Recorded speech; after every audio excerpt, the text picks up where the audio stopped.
Hey, this is Kurt Papke coming to you from Capitol Reef National Park.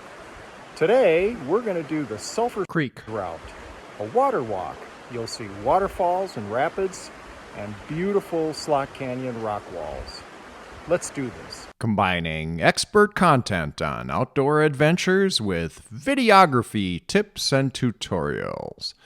Visual Adventures with Kurt Papke. Do pick up the leaflet from the park office on this route or download it from the web. For what it's worth, my GPS logged an additional mile than the leaflet stated, but that may be due to signal bounce off the canyon walls. The brochure describes 3 waterfalls, but you should be aware that there are many more small cascades. Here's my GPS track of the hike, and there is a link in the show notes where you can download it. We did it in just under 5 hours, which was a relaxed pace that allowed us to take lots of pictures. We did the whole route from the highway trailhead back to the visitor center, which is mostly downhill and with the water flow. Here's the Google Earth track with our thin blue line showing our GPS track along the canyon, with the goosenecks appearing prominently. Most of the hike is a narrow canyon, though I would hesitate to call it a slot canyon. Nonetheless, this is no place to be if there is any rain in the area. Here's our 3 intrepid hikers. Kurt, me, the oldest at 69 years of age, Joan, who's a few years younger than me, and Karen, who is several decades more youthful. We're on the Sulphur Springs Trail. It's about, what time is it? 6:45, almost 7 o'clock. Starting out with the headlamps on. We just hit the first wash. Off we go. Not quite 2 miles into the hike, and we're just coming up on the first water, so time to put on water shoes and roll up the pants because we're going to get wet. So speaking of footwear, I don't actually use water shoes. I use Ultra Lone Peak Trail Runners because they dry quickly, and I use Dirty Girl gaiters with them to keep the mud and grit out of my insoles. So this was shot at about 7:30, about 45 minutes into our hike. And you can see in the upper left, the sun is just starting to hit to the top of the rim. And boy, the sight of that is just stupendous. So great time to do it is early in the morning like this. It shows well. This was about 15 minutes later, and now you can see the sun is starting to creep down the rim. And at this point, the walking was easy and leisurely. No problems at all with waterfalls, so this was just an easy stroll. Off to the left here, you can see the beautiful rock overhangs. There were lots of these where the force of the water over the millions of years has eroded into the rock shoreline and made these almost cavernous overhangs. Just spectacular.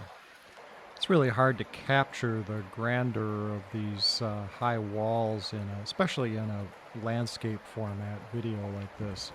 But this section was almost like Paria Canyon, if you look up there. This was about 8:30. You can now see the west walls are fully illuminated. Starting to get more of the big boulders and mild rapids, so you do have to pick your way through the rocks here. It's really not too bad. I really recommend you use trekking poles to keep your balance, both in the water and going over these rocks, because some of them are a bit on the slick side. There's a bit of a narrow section, which will become more apparent when I point the camera downstream. A little bit more rock clambering here. I had to go over that big rock on the left-hand side of the stream. And now looking downstream, you can see the water is all channeled through this narrow falls, and there's no way you can walk through that. This is kind of typical where you have to walk up and around on the boulders. This was a typical rock scramble, so this is looking down towards the stream from the top of the diversion around that waterfall in the previous clip. So this is what the falls look like from the other side. It's not particularly high, but there's a fair amount of water going through there, and when it gets channeled down into these real narrow streams, it really picks up velocity and force and really requires you to do the work around, the walk around. This was a fun little spot for a photo op where the canyon narrowed down completely, both at ground level and all the way up. So you could kind of stretch your arms out there and almost touch both sides. So you got to stop at places like this and smell the roses. This next falls was a little bit higher, and as you can see, you really don't want to just slide off of here because you'd go crashing right down onto that rock shelf down there. That would really hurt. This is one of the more challenging rock scrambles. This is looking down up at about halfway and then down from that same point. So a little bit of climbing involved sometimes.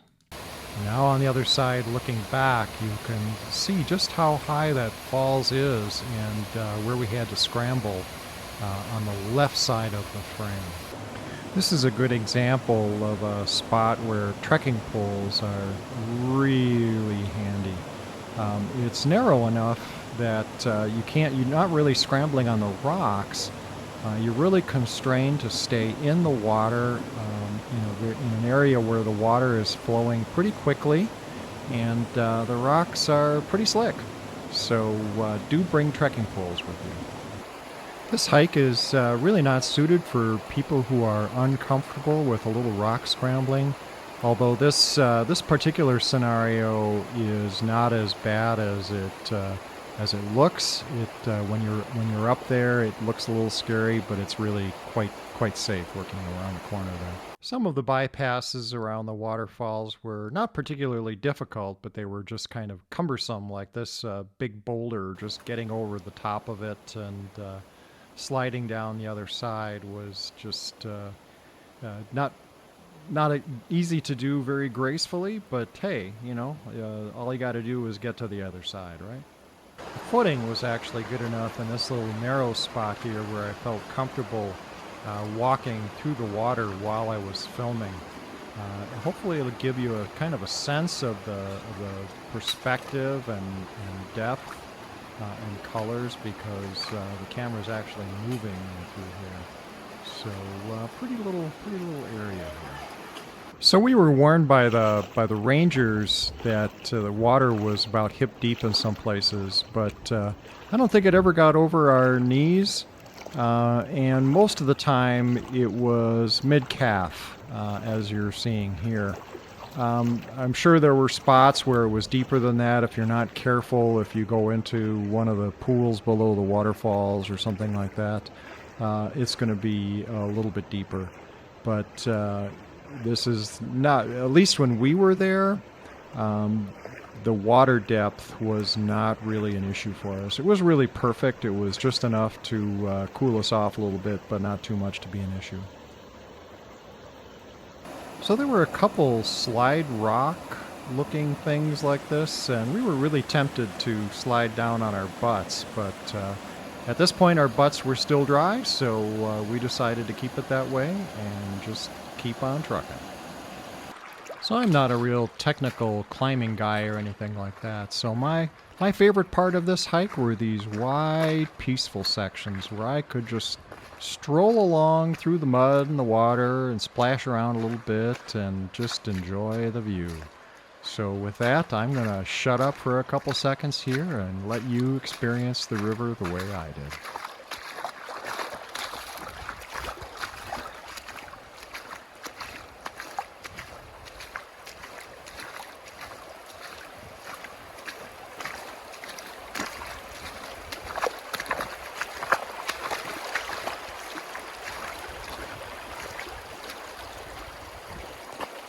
So one of the more challenging sections was the route around the very last waterfall. It wasn't technically difficult, it was just not easy to see where you would go up and go down. So when you get to that last waterfall, do be on the lookout for the cairns.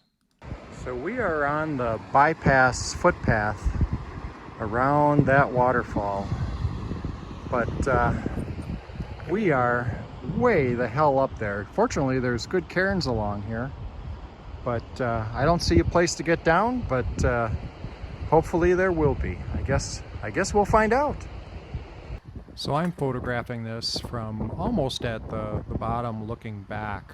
So you can see the hiker path goes quite a ways up the embankment, up the side of the canyon to work around some of the steep cliffs that are down closer to the water. So pay attention to the cairns and just keep going. Well, you can no longer see where we started our route up. It's around that horseshoe bend there, but the trail did eventually make it down. You can see I'm down near the bottom. It wasn't too bad, a little bit of scree, just had to be careful. One thing about this hike, I highly recommend trekking poles, especially for sections like this.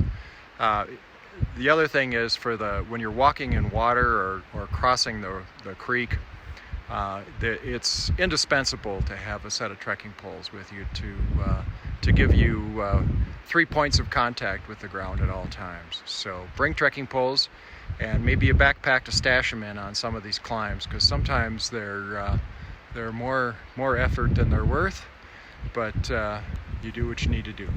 Well, we're almost done with the Sulphur Creek Route.